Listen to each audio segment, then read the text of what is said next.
This is the High School Football America podcast for July the 31st, 2019. I'm Jeff Fisher. Well, a couple of weeks ago when I took to Twitter and decided we want to try and get some more areas of the country, more coaches' voices on the podcast and the radio show, I gave coaches out there, the HCs, the opportunity to retweet a tweet. And if they did that, they were able to come on here and promote their kids and their program and their coaches and everything else that goes on in their community. And one of the, we'll call him a winner. Everybody's a winner, I guess. But winner in the Twitter contest is the head coach at Westhampton Beach High School on Long Island. And as I told him before I started rolling the tape here, he's the first guy ever from Long Island to come on the podcast here and talk about football there at Westhampton Beach High School. His name is Bryan Schaumloffel, and I got that out, I think, properly. And Coach is on the line now to talk a little bit about his program. Welcome to the show, Coach. Perfect. Thanks, Jeff. I really appreciate you having me on. Yeah, and like I said, it's the first time, so people that have been listening for 10 years are going to get something new and fresh here. So we're going to go right to the basics so everybody around the country knows a little bit about Long Island football and specifically Westhampton Beach. I know you've had a very successful program, a longtime coach in Bill Perry, so I want to kind of go into that. It's your second year, so set things up here for the listeners as to what Long Island football is all about. Sure. Well, Long Island has two counties, Nassau County and Suffolk County. We're in Suffolk County. We're on the east end of Long Island. Probably most of your listeners are probably familiar with Montauk. We're pretty close to Montauk on the east end where the two forks split. We're one of the first Hamptons that everybody knows about in Westhampton Beach. We do not participate in the New York State championship. We have our own championship, the Long Island Championship, where Suffolk County plays Nassau County for the Long Island Championship. And, with probably over 100 schools, it's a pretty significant championship for us to be a part of. And now I know there's various divisions, so kind of set that up for the listeners as well. I'm assuming like a Division I is kind of the bigger schools on down, and where do you fit in the mix? Sure. It's four divisions on Long Island. Division I, as you mentioned, which is the largest schools. Divisions 2, 3, and 4. We're in Division 3. We have roughly about 1,000 kids in our high school. And then you had the opportunity to take over a program last year, first year. Coach Perry had been there, I think, a couple of decades, right, or something, a long time. Tell me what it was like to take over a program of that magnitude with that much success, and what were some of the things you did? What was your thumbprint? What made you a little different, and what did you continue in the tradition?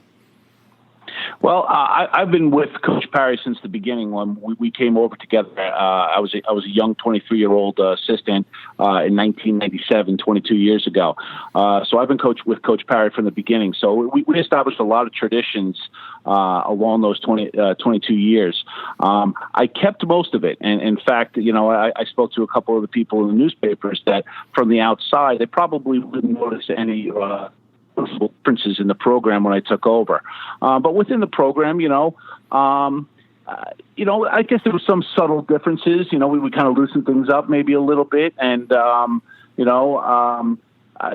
try to keep the bare principles and structure of the program that were already established. Talking about Westhampton Beach High School on Long Island in New York, and Bryan Schaumloffel is the head coach there, second year as the head man, and a lot of success. He's here to kind of talk a little bit about not only the school but Long Island football, which he's done. Now let's get into the tradition that you have there, because there was a lot of success. How does high school football fit into the fabric of the school and the community? Well, I think football is pretty important to our community. I always try and preach that we're in a football town, and our community takes football pretty seriously. Our Friday nights are a fun place to be, and actually one of my rallying points is it's the best Friday night on the east side of Long Island.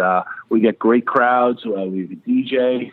I've heard people describe our home games as electric. It's a lot of fun, and I think our community has taken pride and really bought into all of the goals of our football program. And I'd like to think that it's a sense of pride in our community. Talking with Bryan Schaumloffel, head coach at Westhampton Beach High School on Long Island, on the podcast today. We're going to talk about some of the kids by name who you're expecting big things out of in the coming season. But let's turn the clock back a little bit. First year, that tradition continued. You had a good year last year, but like all football teams that got to play twice in a season, you came up just a little shy of your goal. So kind of recap what happened last year for your team, and then we'll march forward to 2019. Sure. We had a great regular season. We actually went undefeated in one this year in a row with undefeated regular season champs. And then playoff came along. We won our first two rounds, and then we met a team that we faced several times, and they're a real great program in Half Hollow Hills West. And we played at Stony Brook University. It was a great crowd. It's a Suffolk County championship, and we were leading 10-0 at halftime. Unfortunately, they're a great program, a great coaching staff. They came out strong in the second half and defeated us 21-10. But it was a great game, and a little disappointing, especially for our seniors coming after the championship their junior year. But overall, it was a great year, and a lot of things that we take a lot of pride in from last year's season. Yeah, and I know you lost a lot of talent up front on both sides of the football, some All-Staters, and I'd be remiss if I didn't, since I have you on here and it's all about promotion, get some of those kids from last year before we turn the clock forward. Who were some of the talented kids that you need to replace, not only on the field, but obviously in the locker room for leadership? Sure, absolutely. Well, our leader last year was Liam McIntyre. He was a linebacker fullback for us, and he's going to play at Long Island University, which is a 1AA school, and he got a full scholarship to go there. So we're really going to miss him being the leader and the driving force behind the program. We're losing another Division I player who's attending Yale University, John Mendoza, who's and I hope everybody remembers the name because you might be hearing about him one day. He's 6'8", 320 pounds. Just a huge human being, and I know Stanford had a lot of interest in him, but he wanted to stay a little closer to home, and Yale did a great job of selling their program, and he's going to have a great career at Yale. We also lost I could go on and on about kids from last year, but we had a senior offensive line, Danny Eckhart, Jake Bennett, Brian Mensch, Don Poppy, which is another great player for us, and our quarterback last year, Clark Lewis, was another 3-year starter. So we're missing a ton of kids from last year's team, but we're hoping to rebuild from that. A lot of our kids coming up to the program, they feel it's their turn, and they're looking forward to that opportunity. Well, that's the beauty of high school football, right? You get to replace them every couple of years. It makes it interesting. Bryan Schaumloffel is on the line. Westhampton Beach High School, a very successful program on Long Island, and just talked about last year. And let's turn the clock forward. I guess before we start, because trying to set the tone here, and I earlier today did an interview with one of the Pennsylvania coaches, and there's no spring ball there here in Georgia. It's a huge thing. When I was in California, a huge thing as well. What's the situation you guys have as far as out-of-season practice abilities? Well, we don't have spring ball either, at least officially in New York State. We're allowed to work with the kids. There's no restrictions on that. But as far as like helmets and shoulder pads, we're not able to do that. But we're able to work with our kids. We have like a little mini camp in the spring, and we're able to work with our kids in the summer. As far as skills outside of strength and conditioning and speed work. So we have a pretty good handle. We see our kids all throughout the summer, and our kids are pretty dedicated and working hard for the next season. Okay, let's talk about those kids and some of the boxes you want to check off in fall camp coming up. Who are some of the kids that returned, that did some things well last year, and you expect them to kind of step it up and, like you said, fill some big holes that you have, especially up front? Absolutely. One of two of our players, our big returning players, is our running back, Jaden Alfano St. John. He's been a 3-year starter, and he was 14 All-State last year. Rushed for almost 1,200 yards, 17 touchdowns as a junior. We expect him to have another good year and be a big part of our offense. Another player that we have coming back, who's another 3-year starter, is Shavar Coffey. He's our middle linebacker. He had 77 tackles and 7 sacks last year. We expect big things out of him, and both of those are projected to be college players after this year. Jaden, I mentioned Jaden. We have his twin brother, Jesse Alfano, who started at outside linebacker for us. He's going to be a big player. We have a tight end, Aiden Comiskey. He's 6'3", 190. He should be a playmaker on both sides of the ball. Those are the four guys that started for us last year on last year's team. We have some really good newcomers coming on. We have Paul Bruton, who's a wide receiver for us. Jackson Holtz, who's last year a kicker for us as a sophomore, one of the best kickers on Long Island, led Suffolk County in kicking points. So we have a great weapon in our special teams coming back in Jackson Holtz. We do have some new linemen that are coming up that didn't get a lot of playing last year because our offensive line was senior dominant and was so good. But we do have some kids coming up through the pipeline. Chris Dallio, Dom Sarno. We also have Kevin Dillon that's coming up. So those kids are going to be itching to make a name for themselves, and we're expecting big things from them. And I would assume, considering that you've got some tradition there, you got a good feeder system that kind of brings this along and walks in step with what you're doing at the high school level? We do. We're fortunate to have great JV coaches. I'm fortunate enough to have Jeff Dorosky, who is my head JV coach. He comes with varsity head coach experience of 10-plus years.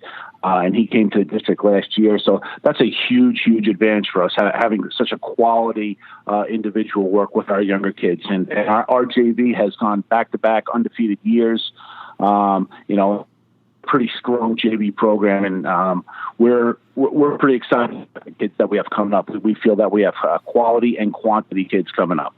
Bryan Schaumloffel on the line, Westhampton Beach High School on Long Island. And, Coach, one of the things that, coaches around the country always, especially guys that have been at the assistant level for a long time, they always say one of the more difficult jobs they have when they take over, aside from, going outside of a position or two, depending what the situation is there, is putting together that staff. Now, you were with Coach Perry for a long time. Staff kind of the same as it's been, or did you have to put it together? And the guys you brought in, was it a difficult task to figure out who fit into that mantra of what you guys do there well? I feel I have the greatest coaches on Long Island. I got great coaches, and those coaches, the staff pretty much stayed intact. I had to fill a couple of different spots. We actually lost over 100 years of coaching experience when Coach Perry left. Matt Fulham, the defensive coordinator, left, and Vinny Mangano, another coach who had head coaching experience, left, and they had over 100 years between all three of them of coaching experience. So it was tough to replace that type of experience, but we got a great young staff. We have one coach that played in the pros. We have another coach that won a national championship at the University of Delaware.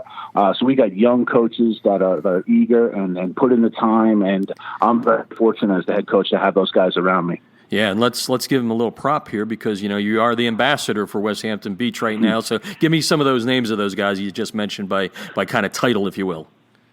Sure. I have Mark Johnson. He's our offensive coordinator, and he actually went to Westhampton, which is a great thing to have guys that live in the community. That's the other thing that we have is all of our coaches live in the community. Mm-hmm. So there's a sense of pride that they're buying in. There's something vested into our program. So Mark Johnson's our offensive coordinator. We have Sean Moppetit, who is our special teams coordinator. He played for 97 when Coach Perry and I first got to Westhampton. So he's a great asset to the program. We have Cole Menger, who played at Bowling Green for Urban Meyer and had a little bit of little stats in the pros for the Falcons and the Ravens, and I think maybe even the Raiders. And Jesse O'Neill, who played tight end for the University of Delaware when they won the national championship in 2003, maybe. And then we have our quality control coach, who really is my eyes and ears to the program, Steve Arasite, who is another local guy who went to Westhampton Beach, who is invaluable to our staff. Talking with Bryan Schaumloffel, Westhampton Beach on Long Island. And, Coach, you've done a great job of taking us on the tour here. I've given you a lot of softballs, as I promised, to take you on the tour so people could learn about it. But you do have the ambassador hat on right now. So what did I miss? What's something that people need to know, something we haven't touched here, a little newsy note or anything? You have anything for us? Well, I think Long Island, especially New York State, is not necessarily known for high school football. You mentioned that you're in California and Georgia, and I'm a high school football fan, and I know the great football that is played across the country. But we play pretty good football in Long Island too, and our kids take it serious, and our community takes it serious. Friday nights are great. A great time at Westhampton Beach, and we're proud of our program. We're proud of our kids. And we're proud of the football that we play. And then we'll wrap it up. What are the goals for 2019? I'm sure they're lofty. Yeah, well, success breeds success, and expectations are high, and that is one of the things when you have a successful program. People, players, coaches, they expect more of the same. So we're expecting to be in the hunt, and we expect to play good football. Our schedule is very tough. We play real tough teams. Sayville, Half Hollow Hills West, East Islip, Comswag. It's tough for us. It's not easy. So we're expecting to be in the mix in the end, and we're looking forward to the season start. Coach, well, we've enjoyed spending a little time with you, letting you shed a little light on Long Island football, and best of luck in 2019. I really appreciate you having me on and letting me talk about our program. You're very welcome. I'd like to thank Bryan Schaumloffel for joining us, Westhampton Beach High School football. Check it out by going to highschoolfootballamerica.com to learn more about the program. We will continue to have our Twitter winners. Tomorrow on the podcast, we will talk with Chuck Peterson, the head coach at Hyde Park High School in Austin, Texas. He has coached at the highest level at Air Force, where he was an assistant coach of the year for the AFCA, and then he went on to the Trinity League in Southern California, the very tough league there where he coached at Orange Lutheran. Chuck Peterson tomorrow on the High School Football America podcast.